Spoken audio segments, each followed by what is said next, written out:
Hi, and welcome to The Soccer Show.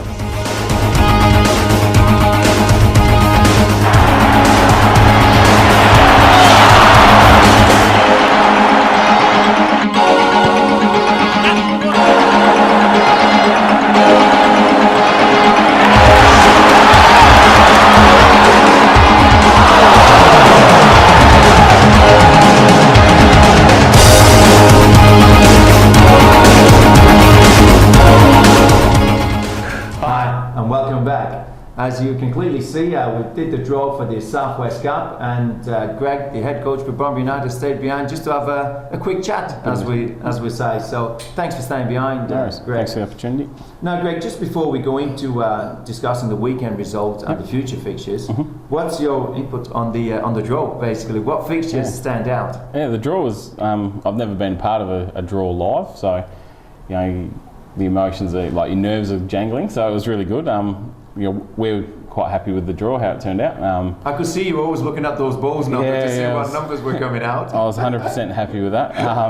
The mayor did well, so he'll get our vote this year. But I think there's two cracking fixtures with Austral Linden Dynamos being the standout fixture, and also Hay Park Dale Yallop. So I think we're in for a big round, and it should be exciting. I think it's very exciting at the end of the day, and if you want to win the cup, you've got to win the games. It doesn't matter what team is in front of you. If you want to win it, you've got to beat that team. And cup football's about that's how you perform on that one day. So you get one opportunity, and it should be some really good games. It'll be interesting. And like I said, we've had emails from different clubs replying to us saying, what their thoughts were on the cup, and everybody says, Tony, it doesn't matter what team you are. It's 3 games to get into the final. Yep. It's how you prepare yourself and work that plan, and then you knows what can happen. Yeah. Again, if we look at the other division, Busselton United versus Dynamos, a bit of fire going on this year there between those two teams. What are your thoughts on that? Well, I think it's the final played a couple of rounds too early, to be honest. But that's the luck of the draw. It's it comes out, and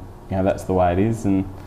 But I wish it was closer to Bunbury so we could come and have a look at it, because obviously the 2 of the 3 good teams going around, and a lot of history and a bit of banter going on, so it always makes it a bit more exciting as well. When I say the good news between those two is that there is a bye in that division, so that even if they do lose, they still have a chance to go through, to be quite honest. So again, what another cracking game will be on there. Yeah, absolutely. Now, let's look at this weekend's result. Any result that stands out for you? Yeah, absolutely. The Dynamos beating Hay Park was a surprise for us.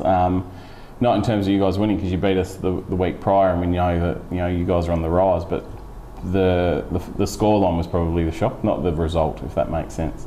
But I think it's good for the league at the end of the day. The more teams are up there, and the more teams are battling out to win that league, it's more excited.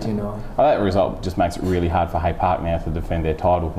I think they're 8, maybe 9 points behind Austral Lynn now, so it's out of their hands. They've got to start relying on some results. So last year they went on a really good run, and they're going to need to repeat that, I think. Well, that's what they need to do. If you look at it last year in the Premier League in England, Man City, when they won that league at 6 or 7 games at the end of the season, they were like 8 points behind Man United. So you never know. All you need is a good run. And anything can happen. And I think you guys made them angry, and they play us this week, so thanks for that. Oh, that's all right. But again, like I said, some great results. Even the Premier League ladies, Dynamos beat Hay Park 2-1. Again, it looks like those 3 teams are going to keep beating each other, and who knows what's going to happen at the end of the year. But again, Mangey Mop did go to Darden up in the Championship men and win 4-0, and Margaret River did beat Eton 7-2. So again, that's another division that we're going to keep close by. Because even Blackwood's up there between the 3 of them, winning 9-0 against Dynamos. It's really interesting. We're looking at the results, and anyone can beat anyone in any division at the moment. It's really, really good. So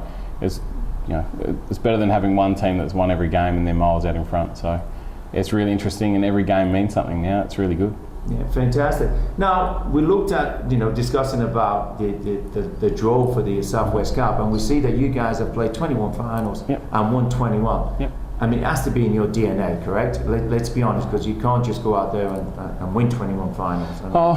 As I said before, we love finals. That's the whole, you train hard, it's a long season, and to have that reward at the end of the season is really big for us. We make it into a massive night. Last year I think I had 20 minutes sleep it's just one of the nights of the year. So we really put a lot of emphasis on it. And if we get to the final, we don't always look to go, okay, we're definitely going to make the final, because we obviously don't make it every year. So well, you think if you make the final, you think we're going to win it. Yeah, well, we have that confidence within ourselves that we can perform on the day. We've proven it. And I'm not going to wish you bad luck here, but that records are there to be broken. 100%. It's always like that. 21 other teams have tried. 20 other ones. Oh, that's a good answer. That's a very good answer. Never know. Never know. Now, Greg, jokes aside, you have been involved in football for over 30 years. Yep. As yourself, as a player, you were a goalkeeper, if I'm correct? Yep. What's the highlights of your career? Probably winning the state league or title in terms of the league, and also the cup.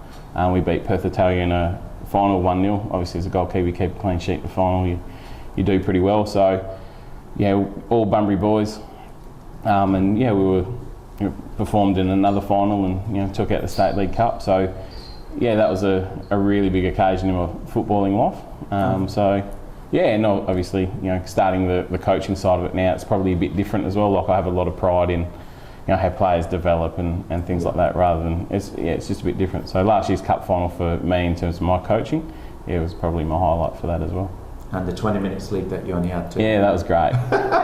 Now, Greg, moving along, like I said, we've got some good features coming up this weekend. I think the stand-up will be Dynamo's Australian. What are your thoughts on that game? Yeah, that's a really big game. It's one of those games that you love to watch. I think. Yeah, if you wouldn't play. 100%. That's the issue. We talk about. These would be really good games to come and watch, and we've got a really big game as well against Hay Park. So there's 4 teams who are fighting for the championship, in my opinion, and we're all playing against each other this week. So we can do some damage to each other this week. So it'll be interesting. Now, on the soccer show, as you know, we did put a debate, but we asked a question there to say, are the Bunbury Forum Force player who playing on Saturday, do you think they should be playing on the Sunday? Yep. Right. What's your opinion on that? I believe that they should. I think there should be some control around it. When I was playing in Perth, I also played on the Sunday. And I know a lot of people say, oh, what happened in the past, and things like that. But for me, I thought we had a good balance a few weeks ago where there was a 30-minute clause, whereas if you play more than 30 minutes, that's fine. You do need to recover, and it's an intense league. Yeah. So I thought that was quite a fair deal, because I don't see the point of a player not playing at all or playing very low minutes and then not being able to get any match fitness or anything like that, because you can train all you like, but match days are totally different. So I understand that, but at the same time, a player should decide, does he want to play a Sunday league, or does he want to move forward and play the higher level? I understand that, but I think in terms of we've got a really unique situation down here in terms of for the Bunbury Forum Force, and it's about their development. Because at the end of the day, we get more sponsors and more press coverage and things like that as a code if they're in the Premier League.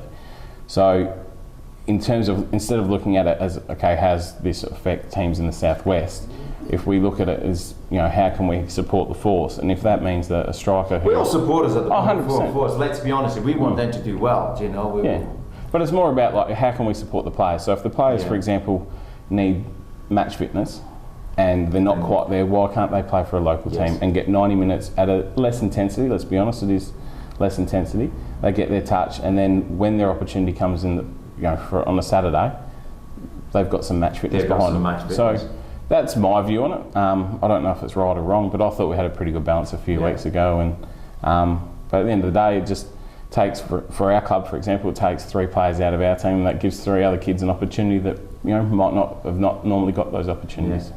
Now, just before we shoot off, I mean, we had the blog last week was going crazy. Yeah. I mean, I thought it was going to explode with all the comments that was going on there. What are your thoughts on that one? What is your take on that one? I thought Ron's computer was going to crash there for a moment. Yeah, it was pretty exciting. Obviously, it related. Well, you went on there a couple of times as well. Well, I normally don't go on it, but it related directly to us. So, we'd signed a couple of players, and a few people had an opinion of it, and that's fine. I went on there and tried to make light of it because I didn't think it was that big an issue, but I think the point got lost a little bit, and then some other arguments were going on, and that didn't really relate to the initial topic. So. Yeah, the blogs are great for them. It's good to see people interested in the game. I'm personally not that serious, and I'll have a bit of banter on there. Well, I thought as you would say. it was good banter, to be honest. Yeah. Between Ron Moss and Aaron Garrett, there's about 100 years of history of football there. You know? I didn't even know half of that stuff. That's what I mean. But again, we want to move forward. Yep. At the end of the day, we want to move forward. We want to be, you know, like I said, make soccer the best. Yep. You know, best sport there is in Australia. So again, it's good to have those comments, but again, let's stop there. Let's move forward now. What can we do to improve the game? Yeah, exactly. Again, what do you think needs to be to improve the game? I think we need to, in my opinion, work together. Maybe you guys should give a chance to people winning the cup. Well, we do every couple of years. In saying that, that's a bit of a silly comment. I think we need to work together as a code. We've got some really good people at all the clubs, and I really think that, except for Sundays, because I don't like anyone on Sundays, because obviously we want to beat them. But 6 days a week we should be working together and getting our code as strong as possible so that we can attract more money to the game in terms of funding and facilities, and look at the Bunbury facilities, for example. Dalyellup have got great new facilities. Whereas Dynamos and Bunbury United, we're looking a bit dated, and Hay Park, for example, don't really have any to say so. So if we can all work together and create a bit of momentum within our sport in the region, I think then people have to give us money, because we're making a noise as one rather than individually. 100%. Well, Greg, one more question. Yep. Matthew Locke, what's happening? I think he goes back to England this week. Maybe He Monday. played for you? He played for us yesterday. Yeah. He's done a lot of work with us in terms of pre-season. Yeah. He's a mate of ours. So he's not playing Sunday? No, I don't believe so. I think you're the coach. You got to pick him. Yeah. Well, I think he flies out. That's the thing. If he's here, I'll play him. Yep. If he's not, I don't think he's booked his flight yet. So okay. I know he has to be out of the country in the middle of next week. So whether or not a terrorist. Yeah, 100%. Yeah, he's getting deported. I'm not sure whether because his visa expires. Yeah. So I'm not 100% sure if it's next week, like if he can play this weekend yet or not. It's only Monday, so a lot of water can go under the bridge between now and then. Well, Matt, if you're watching the show, wish you all the best. It was great knowing you, and all the best when you go back to England. And Greg, thank you for staying behind and having a quick chat regarding the fixtures. No problem. And we'll be back after this break.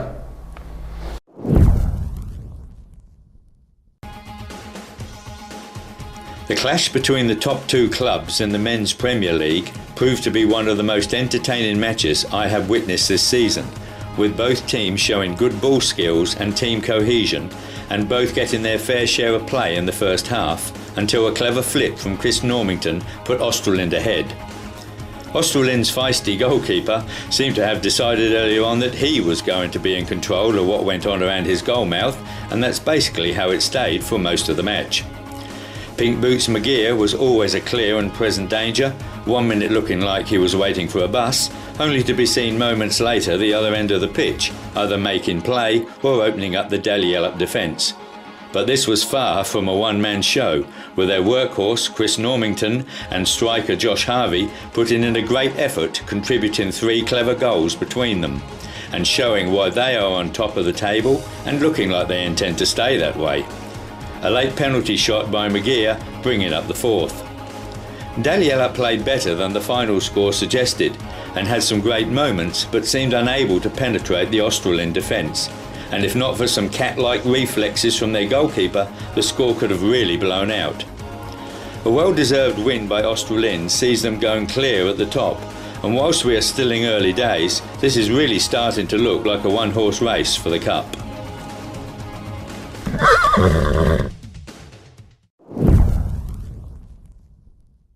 Hi and welcome back. Just before we close the show today, I just remind everybody of the coaches clinic that's on the 6th of July and the 13th of July with Matt Holland. So if you have intention to participate in those courses, please mention it to your administrator at the club, and then they will pass it on to Debbie Farrow, the Secretary of the South West Football Association.